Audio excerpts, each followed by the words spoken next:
Lulu, the actual Lulu, the singer, makes a walk on, and as she gets up to speak, she says, "I've literally just landed from Australia, and I've literally just flown in from Cincinnati."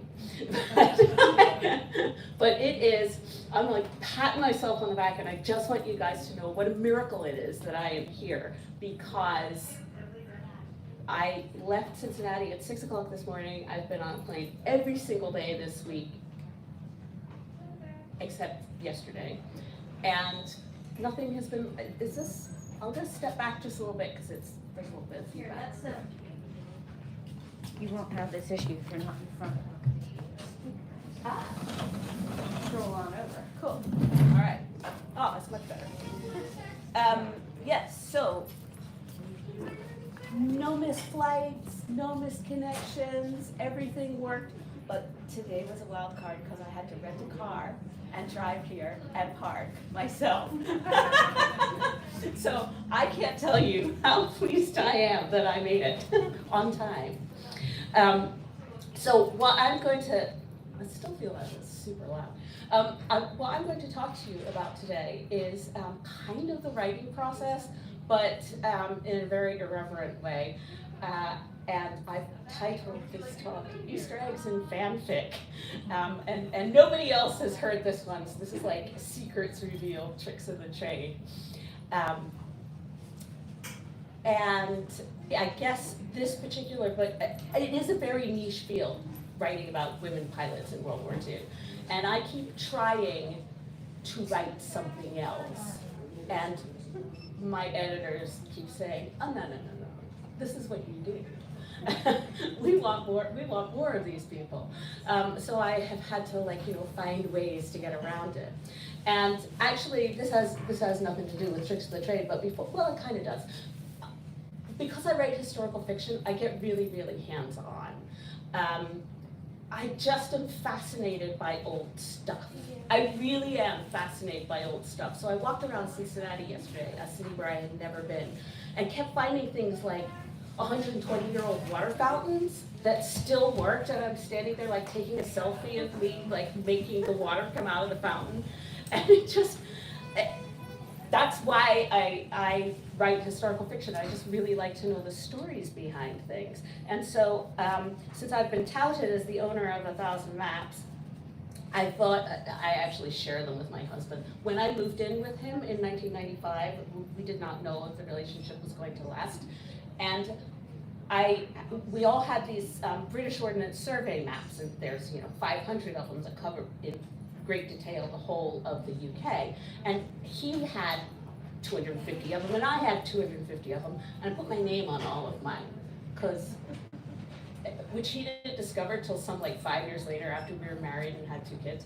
And he goes, "Huh, your name is on all your maps." And I said, "Yeah, I put them on my maps so that if we didn't make it as a couple, I would know which ones are mine." He was like, "You didn't put your name on your books or your CDs, why on your maps?" And I was like, "Well, because, the maps would get mixed up. I know which books are mine." So they still all say Ewing at the top. And we have since, of course, added to them. I no longer put my name on the ones that I buy, because I think we're in it for the long term. But this is one that is cool, which I wish I could say I used as research, but I did not. I only found it when I was looking for a map of Massachusetts to bring with me.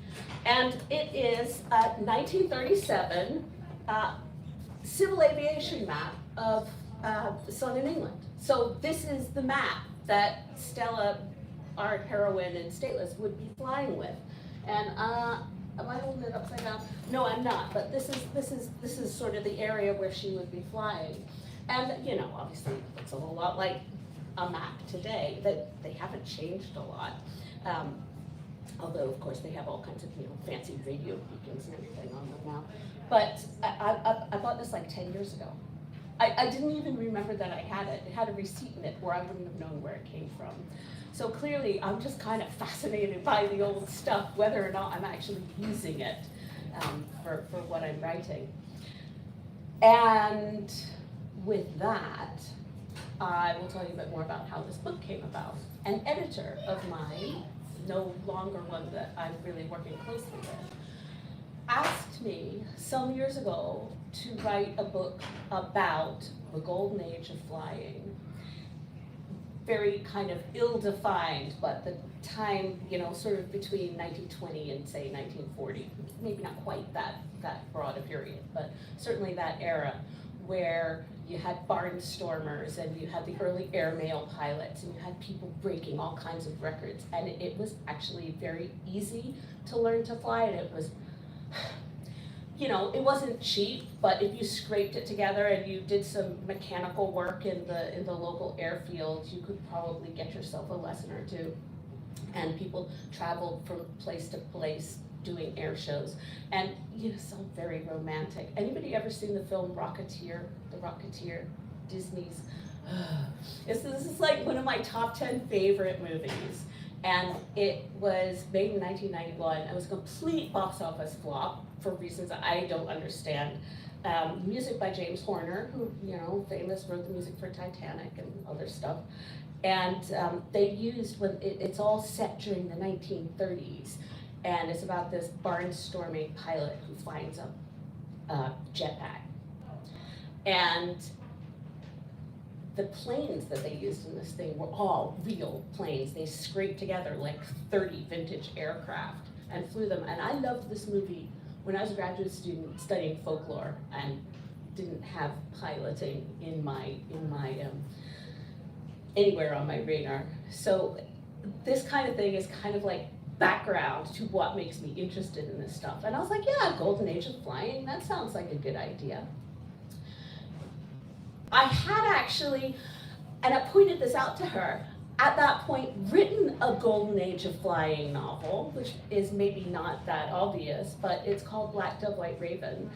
And it is about a barnstorming family who go to Ethiopia in the 1930s, early 1930s, to try to escape the racial prejudice and segregation that they're finding in the US. And then they get caught up in the Italian invasion of Ethiopia. So I did know a little bit about that era.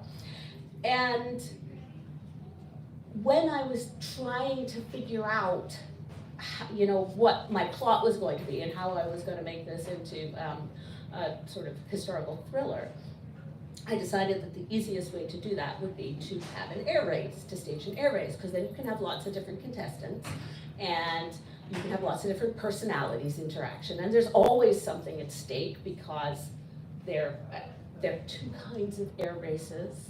Not to get too into the nitty gritty, but one is where you go to an airfield and you fly, it's called pylon racing, and you fly around and around two great big towers as fast as you possibly can, so everybody can sit in the grandstand and watch. And the other is distance racing, where you fly, and have different stops, and everybody's time is clocked up at the end of the race to find the winner.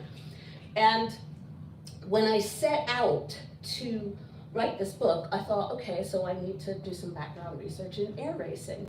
And really the only thing that I found very, very little written on air racing in Europe, which was where I was going to set my book. And not a ton about, air races have been around since 1909, ever since people besides the inventors were flying. They were racing, they were developing faster and more efficient aircraft and sleeker, and ones that could do, fancy aerobatics. And they were pitting them against one another, and of course World War I made them pit one another in combat. And what I found was that there was a lot written about the 1929 Women's Air Derby, which you may well have heard of. There's a recent New York Times bestseller about it, I think it's a grown-up book, called Fly Girls. And there's a very good young adult, young adult nonfiction book about it by Steve Schenking called Born to Fly, which I actually used as one of my sources. Fly Girls wasn't out yet when I was writing this. And I discovered that the 1929 Women's Air Derby, which was the first air race in which women were allowed to compete and was a long distance race from Santa Monica in California to Cincinnati in Ohio. And it was fraught with incident. And sabotage was suspected in many cases, but never proven. And on the morning that the race started, one of the, there were about 20 contestants, so not very many. The morning that the race started, one of them was handed a piece of paper that said, "Beware of sabotage." One of the contestants was killed very early on in the race. They reckoned by carbon monoxide poisoning. Some exhaust tube had come loose in the plane, and she had basically fallen unconscious and crashed. They don't know what made that happen. It might have been an accident. Someone else had the support wires on their wings were corroded, probably they thought with acid. Again, they never found out how that happened. Someone else had fire in midair in the midst of one of the legs and landed her plane in the desert somewhere.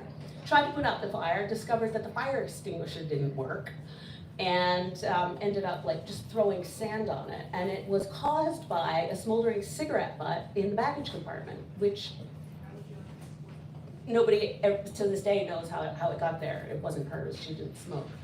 So there were all these things going on. Of course, like, the mystery is never solved. And I thought, well, you know, that's pretty interesting. What if I had an air race and kind of took some elements of this? And certainly in 1937, less than a decade later, my female contestant would be very much aware of what had happened in this race. And although I don't really want to use all those same things, I can use the framework of that to, you know, make something exciting. And what I ended up doing was having one of the other characters get killed, so on purpose. And that provided me, you know, with continuing excitement. And so now our main character has to solve a mystery as well as to stay ahead of the competition. So that was like the background that I was working with while I was trying to put this together. What then happened was I went to Key West. This all happened kind of in tandem. I went to Key West because my husband had a big birthday and he wanted to do something fun for it. And in preparation for this, I thought, oh, you know what? I'm gonna read For Whom the Bell Tolls again. I had read, anyway, I read this when I was in high school, and I had not read it since. And I read this book, and I was like, oh my gosh, this is the best book I've ever. I was so smitten. It was like, and I don't want to recommend it to anybody because I did at the time, and everyone who read it, because I was just so pushy at the time, was like, I really don't like this character. This is so sexist. Oh my gosh, this is not up to 20th century sensitivity standards. And yeah. And so if you like Hemingway and you haven't read For Whom the Bell Tolls for a while, go try it. Well, I was obsessed to the point where I was going out and like trying to recreate their rabbit stew and drinking Spanish wine. And and I went out and I bought myself, like a new khaki flying shirt. So like it was like being in high school again, kind of doing the fanfic thing. And I wanted, confession time, I really wanted to fix the end of For Whom the Bell Tolls. And I had that in the back of my mind as I set out to write this book. And as a result, the Spanish Civil War, which was taking place in 1937, became a big player in the book, even though it's in the background. And Nazi Germany as well is another big player, because it is a big player in Europe in 1937. So as I was writing, I felt like, I actually live in Scotland, so I've lived in Europe since 1995. Technically, we're no longer part of Europe, which feeds into, all my like emotional angst as I'm writing this. I have dual citizenship, British and American, and when I took my British citizenship, it was also, Britain was still a member of the EU, and I put up a blog post because I was so excited, and it was titled "A Citizen of Europe." So in writing this book, I became more and more aware of really how closely the Europe of the 1930s resembles the Europe of today in both good and bad ways. So it was just all kinds of things new and exciting were happening. It was developing. It was coming out of the Great Depression. People were, working hard, and technology was developing as well. And also, it was a war. The Germans were seizing land here and there, and the Italians were invading Ethiopia, and the Spanish Civil War was going on, and the opposing forces were being assisted illegally by, on one side, Germany and Italy with modern war equipment, and on the other side, by the Soviet Union with modern war equipment. And so it's often looked upon as like the testing ground for World War II. So I had in this book a character from like all the major powers of Europe, and as well as some of the minor ones who are a little more like, okay, so what are you guys doing? And I had to develop characters for them. And the theme of For Whom the Bell Tolls, the Hemingway book, the theme that he uses as an epigraph, the John Donne quotation, every man is a piece of the continent, no man is an island, every man is a piece of the continent. If Claude be taken away, Europe is the less. Just really, really kind of resonated with me as I was writing, and I ended up using the same epigraph in Stateless, and also using little quotations from it as like section titles.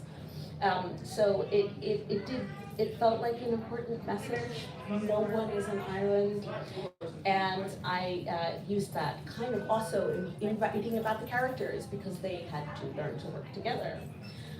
So that's the air bases. For Whom the Bell Tolls. We now move on to creating characters, and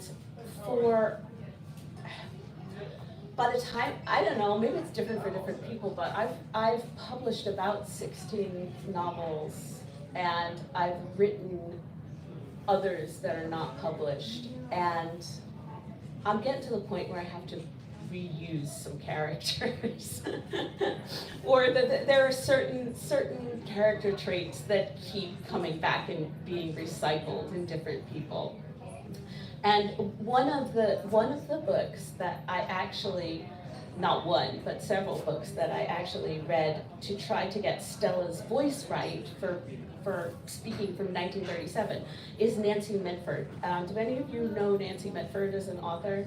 You know you do. So she was an English aristocrat in a really, truly, like off the wall family. Her father used to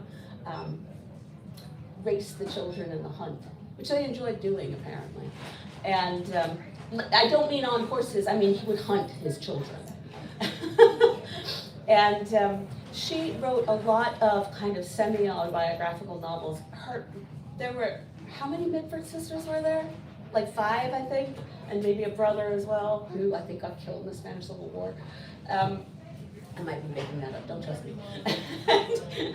But many of them were writers, and all of them were these larger-than-life characters. So one of their sisters, whose name was Unity Valkyrie, actually her name, Unity Valkyrie Mitford, was obsessed with Hitler.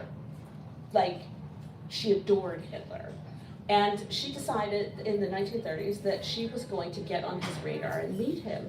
And so she went to Germany. She was like 16 years old. She went to Germany. She figured out which bar he hung out in. And she sat there every night that he was there at a table staring at him until eventually he and his buddies invited her over to talk to them. So that was like one of the Mitford sisters.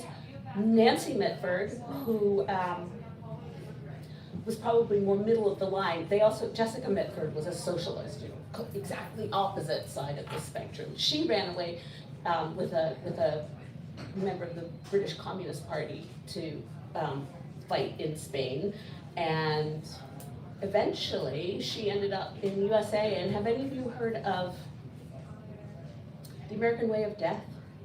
This was like a big book in the 1960s. It was reprinted in the 1990s. She did this expose of the funeral industry because they were just like raking in money from bereft people, which I think they still do. And she applied all her journalistic, basically nosiness to write this expose, which was hugely popular in the 60s. Anyway.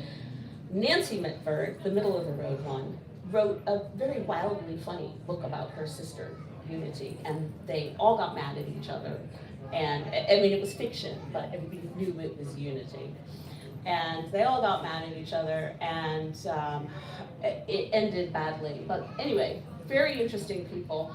And I should have called this Easter eggs and fanfic and rabbit holes, because this is a rabbit hole. Her voice. Nancy Mitford's voice in her novels is just like, it's such classic English aristocrat, a little bit funny, a little bit self-aware, and I just basically read these novels again and again to try to capture that voice for my own heroines, because I think it works very well for these kind of like well brought up English people. Stella is influenced by Nancy Mitford, but also a touch of Sarah Crewe in A Little Princess by Frances Hodgson Burnett, who was like my favorite literary character from the time I was 7. And so you can find little hints of it. Her coloring is the same as Sarah Crewe. I'm imagining like Sarah Crewe has grown up in this flying place. But her hair is described as like the mane of a Shetland pony, and that's actually a very conscious nod to something in A Little Princess. I was taught as an English major that all the great writers of the past 500 years paid tribute to each other. They would quote each other, and they would insert little character nods to each other, and we're not allowed to do that anymore. Like as soon as, Jane Austen is out of copyright, it's fine. But if you want to take, Lord Peter Wimsey and stick it in your book, you can't. And it drives me crazy. Do any of you know the Edward Eager books? He was an American writer in the middle of the 20th century. His books always pay tribute to other writers, and the kids in them are all, sometimes some of them they're sort of all magical adventures, and some of them, they go into the worlds of their favorite books. And I loved that when I was a kid, and I want to do that, and I can't, because I'm not allowed in today's very careful copyright aware culture. So I have to kind of do it secretly. And it says here, read page 108.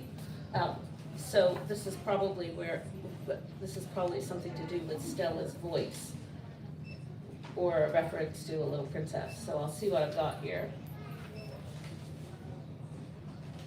Oh yeah, this is actually just to give you an idea of like the Mitford-esque style, and also to give you a taste of the actual book.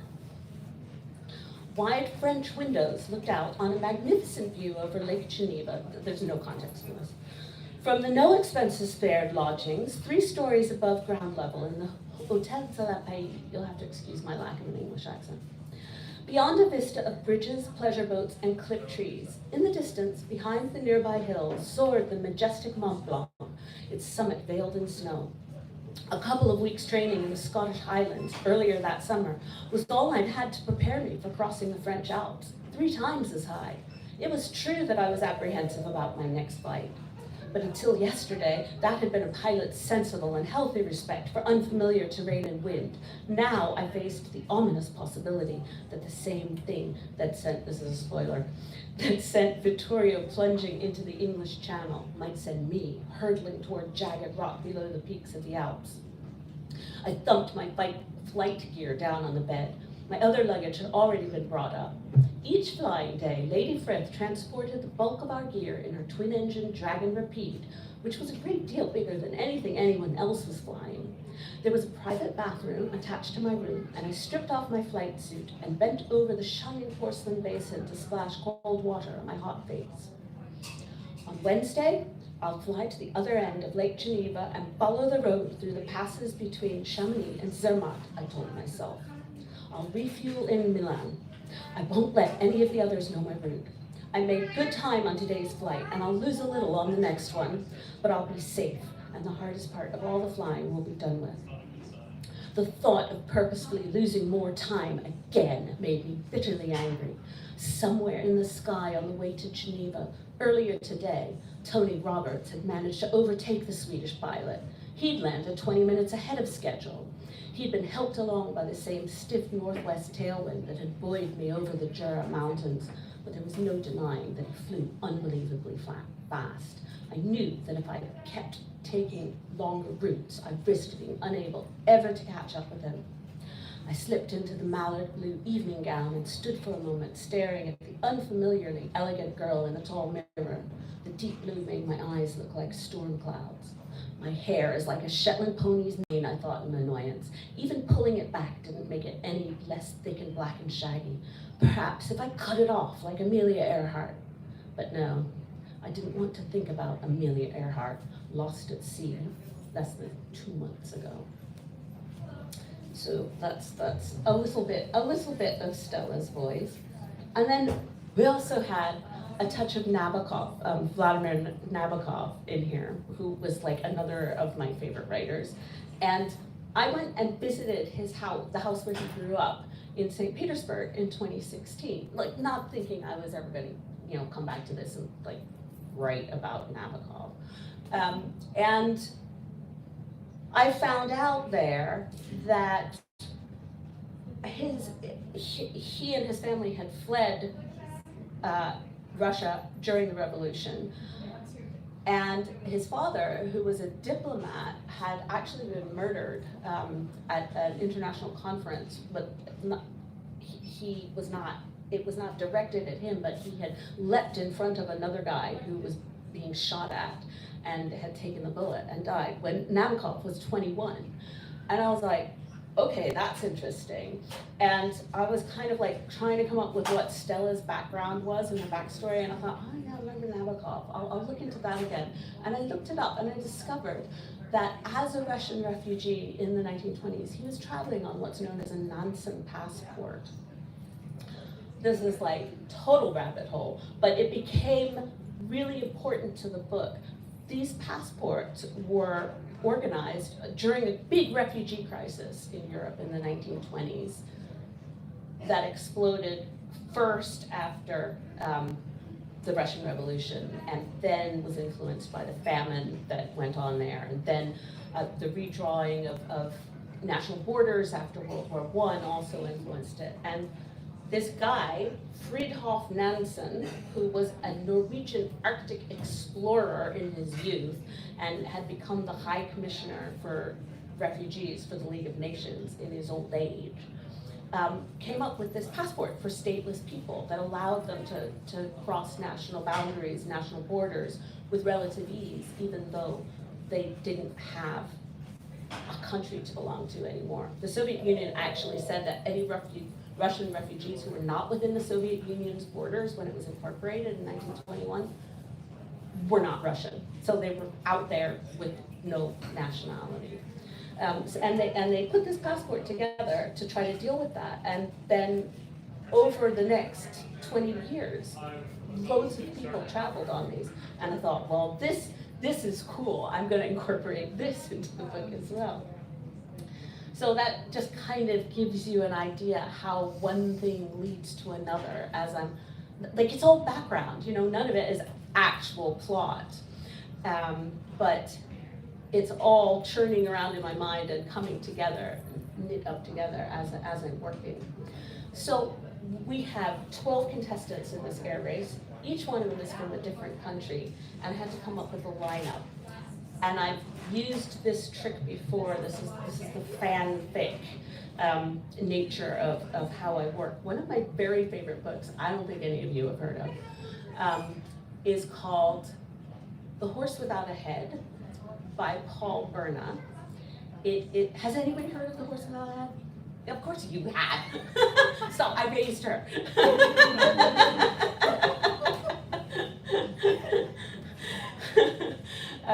The Horse Without a Head was a French children's novel published in the 1950s, and it was translated and put out in a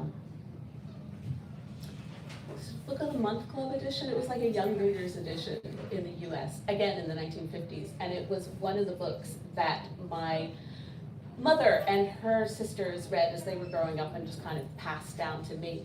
And it is a very, very gritty, dark mystery set in a poverty-stricken suburb of Paris, and involving a big bank robbery and this gang of kids who solved the mystery. And it was real hard to understand. Like, even in English, I've read it in French as well. It's harder to understand in French because it uses so much slang. But there were bits that I just kind of like skimmed over because I didn't get it. But I really, really liked the characters.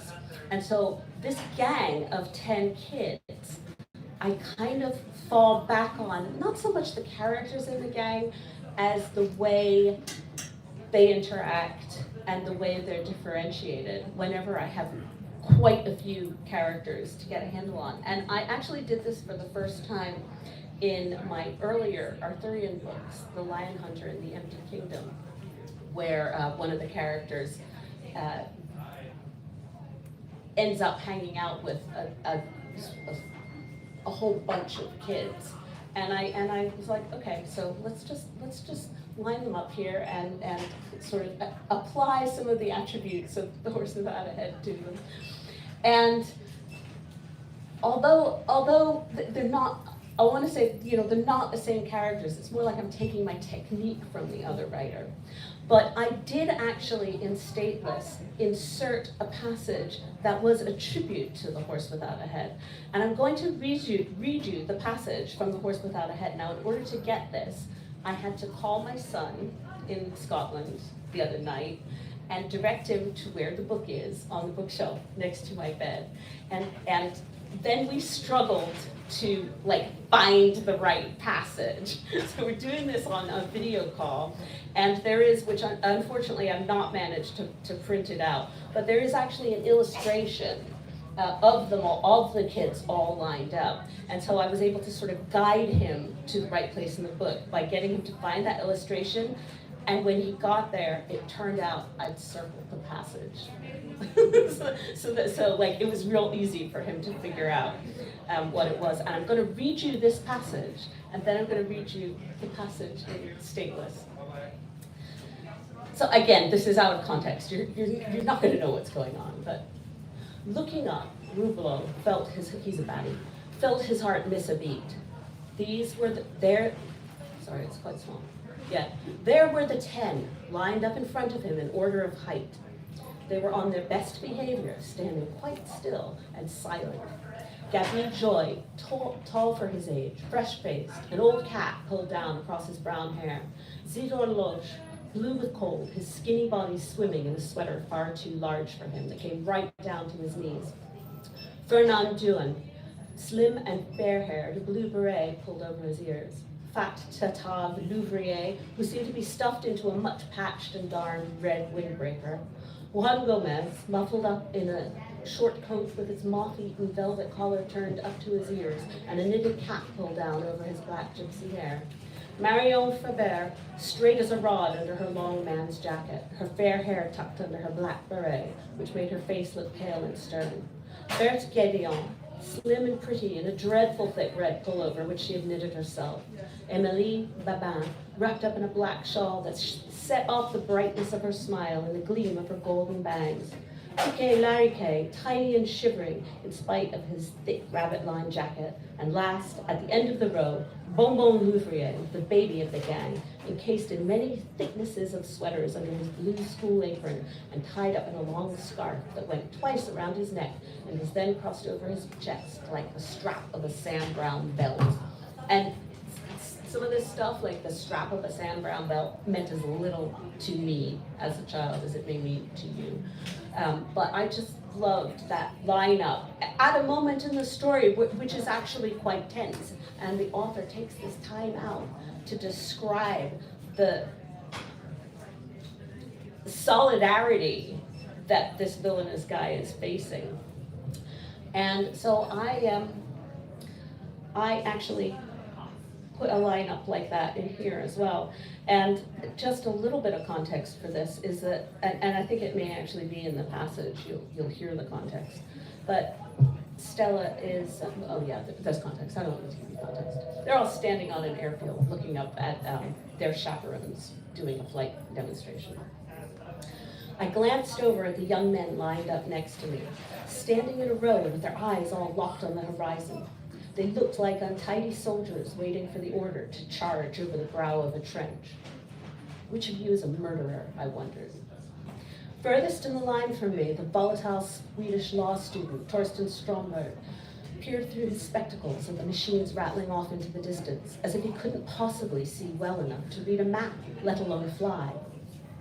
Tall Erland Pettersson stood next to him, fair and sunburned, his sky blue artist's eyes, no doubt admiring the symmetry and shape of the moving planes. Even taller, on Erland's other hand, stood the lanky Swiss pilot, Theodor Roth, with his scarred face glistening with sweat, flushed and triumphant after 20 minutes of throwing his plane around in the air in front of an excited audience. Pim van Leer stood a little forward of the line, slight and dark, childishly short next to Theodor. There was a faint frown on his intense, smooth face, the fresh breeze gently lifting the hair off his forehead like floating silk.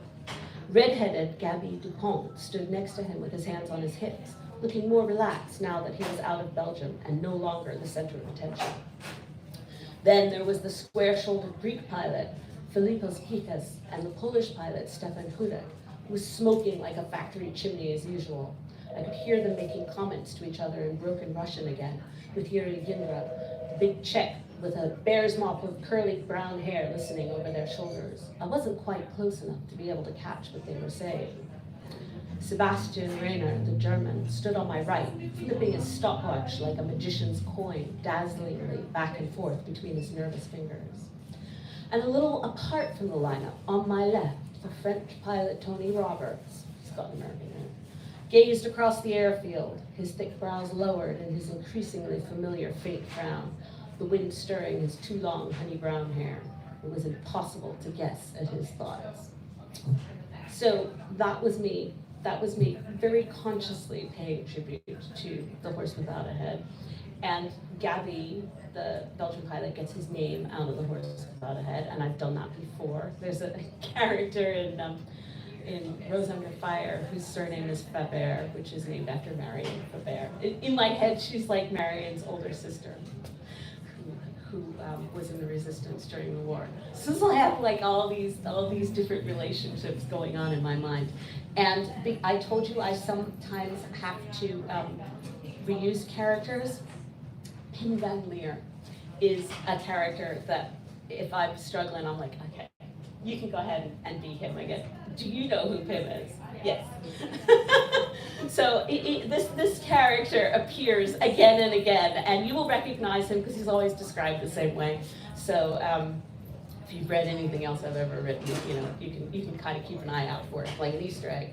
And I'll just run through quickly a few more of the Easter eggs that I have placed in here, mostly for myself, but occasionally for other people. And then I will let you ask some questions. But what we have, one thing, which is, so the French pilot, the reason he calls himself Tony Roberts, his name is Antoine Robert. He calls himself Tony Roberts because his American mother has taken him to spend all his summers in New York State. And I had him mention that his grandparents lived near Buffalo, and that is because of a Nancy Griffith song called The Flyer, which I listened to endlessly while I was writing Codename Verity, and Buffalo is mentioned in the song. And do you know, I've already had an early reader of this book come back to me and say, can you tell me why you mentioned Buffalo? Like, I grew up near Buffalo, and there are some small airfields around there, and do you know any of them? Are you familiar with any of them? I was like, no, it was a Nancy Griffith song. But that's cool. So there's that. All the cities, so they stop in 7 European cities as they're doing this race. And I wrote this during lockdown in 2020.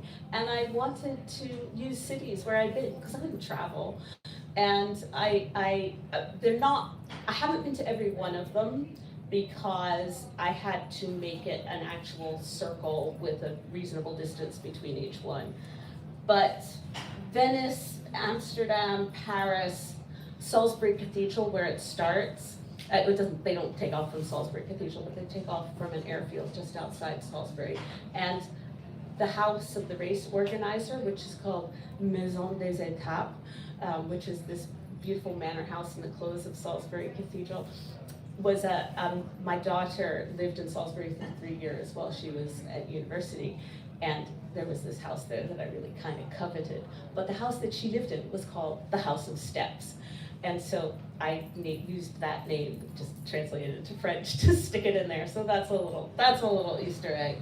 And the Hamburg Fish Market, where the characters end up running around Hamburg all night, and the whole book was designed around them. They had to arrive there on a Saturday so that they could run around in nightclubs all night and end up in the fish market on Sunday morning, because I'd done that when I was in my 20s with a bunch of friends. So I really was just kind of like drawing on stuff that came from my past and really enjoying doing it. And I'm going to read you one more little Easter egg, which I don't think anyone knows about. So you guys are the first to hear about this. You will remember during the election of 2020, that weird press conference at the Four Seasons Hotel, or the not Four Seasons Hotel. There was a writerly meme going on at the time, as everybody was just mocking the whole setup and what had happened. There was a writerly meme going on where it was like, insert Four Seasons into your book. And it just so happened that my characters, while they're running around Hamburg, do actually go into a hotel, which in fact is called the Four Seasons. It's the Jahreszeit. Pardon my German, but I already had this in there, and I thought, okay, we were at that point we were in like copy editing, and I was like, I'm gonna just tweak this a little bit, and this is what it says. Then Tony said under his breath, "Say, that's the Hotel Jahreszeit, the Four Seasons, just past the wharf. What if we went in there for a while? There's bound to be some overgrown ferns in the lobby we can hide behind. They're not going to watch every hotel in Germany, are they?" We stood assessing the grandeur of the Four Seasons. There were chandeliers, an ornate staircase, and a roaring fire in an absolutely enormous fireplace, as if it were the great hall of a castle. Without realizing it, we'd all become at ease in expensive hotels, because they stay in a different one every night. We watched elegantly dressed couples and threesomes, some old, some young, coming and going. "We do not have a booking," Sebastian commented seriously, and again I could not tell if he was worrying or joking. "Too bad," said Tony. "If no one's expecting us, that means the press won't be here. Come on." And it just like fit so beautifully into the book, and no one's ever noticed, but there you are, Easter egg for you. And final Easter egg, if you ever read more than one of my books, you probably won't notice, but I'm telling you now, so you will, that I always end my books on 6-syllable sentences, and most of my short stories too. And I don't really know why I do this. I like the sort of, there's something about that just like final rhythm. So I first did it in The Winter Prince, which was So the New Year Began. And that was kind of a conscious echo of one of my favorite British authors, Alan Gardner, who doesn't necessarily end his books on 6 syllables, but the end of his first book is There was joy and many tears. And I just like the way you step back a bit from the characters for a moment and are a little bit reminded of like the bigger scene, So the New Year Began. So every single one of my books ends on 6 syllables, and this one ends, the story ends, we would fly together. And my author's note ends, no one is an island. So that brings it full circle. Thank you for listening, and I'll open it up to questions now.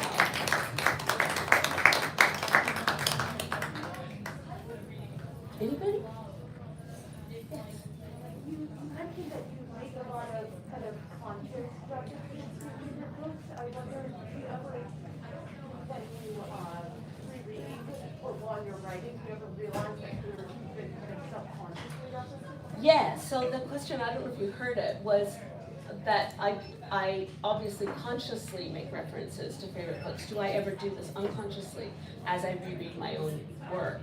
And which is, thank you, a really interesting question. And I do. So I noticed when I was rereading The Winter Prince, how much, actually, I didn't notice it rereading my book. I noticed when I was rereading The Lord of the Rings, when the films first came out, I was stunned with how much the rhythm of Tolkien's writing reminded me of the rhythm of The Winter Prince. Because I was huge, I was like a massive Tolkien fan when I was 14 years old. And so it's really no surprise. But there's a scene in The Winter Prince that takes place in this copper mine, and there's a big disaster and the mine collapses. And I realized that that scene is like the scene in Moria. It really, and it ends, what does Vedrat say as he faints? He says,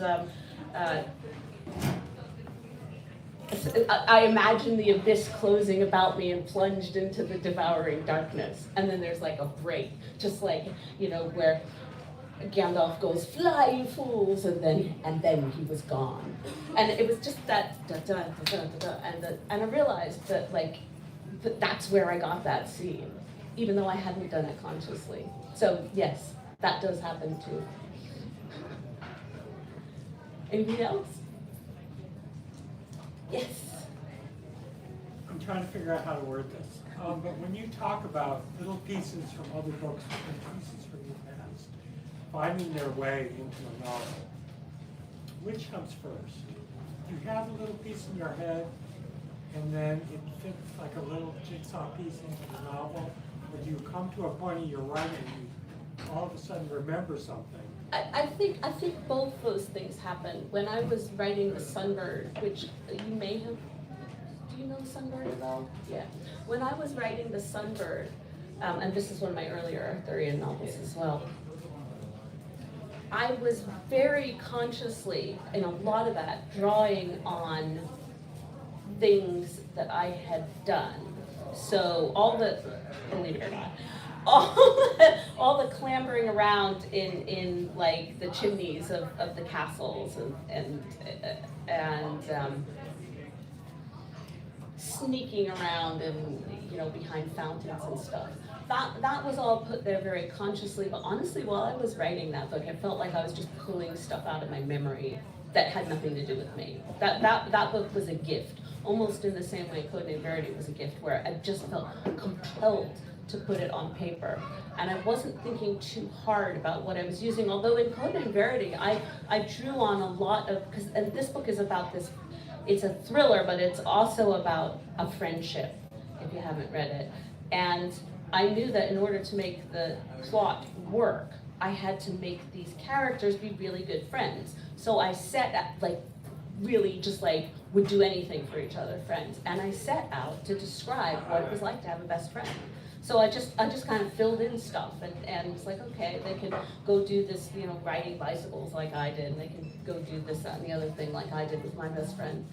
And what happens is that there will come a point where the stuff that I'm sort of drawing on in my own past, which really isn't anywhere near as exciting or as significant in terms of, you know, advancing the plot of a novel as what's going on in these people's lives. There will come a point where I'll realize a couple of other things, that fictitious things that will happen, that will tie in to what I'm writing, which is what happens in Hamburg as well, in that scene. And there's a bit of both, you know. There's a bit of give and take. It's kind of a mystical process coming up with a story. So, and I am not the kind of writer who sits down and puts together an outline. I really wait and hope hard for inspiration. And sometimes it doesn't come and you just have to sit there cranking out words until at some point it does start to come together. And often I will get to the end or a long way through a novel and realize something. And this was also true of this one, that there's a relationship between two characters in this novel that I was unaware of until I was most of the way through it. And when I realized what it was, it kind of changed the nature of the mystery. So it is a very organic process, if it works. It's like, you know, inspiration is an amazing and mysterious thing, and I can't always count on it.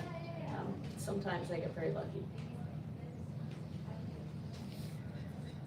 If nobody else has any questions, I am happy to sit up here, sign books for you, answer questions if you want to come up and ask me in person. Well, thank you very much for listening and coming out on this beautiful cold day.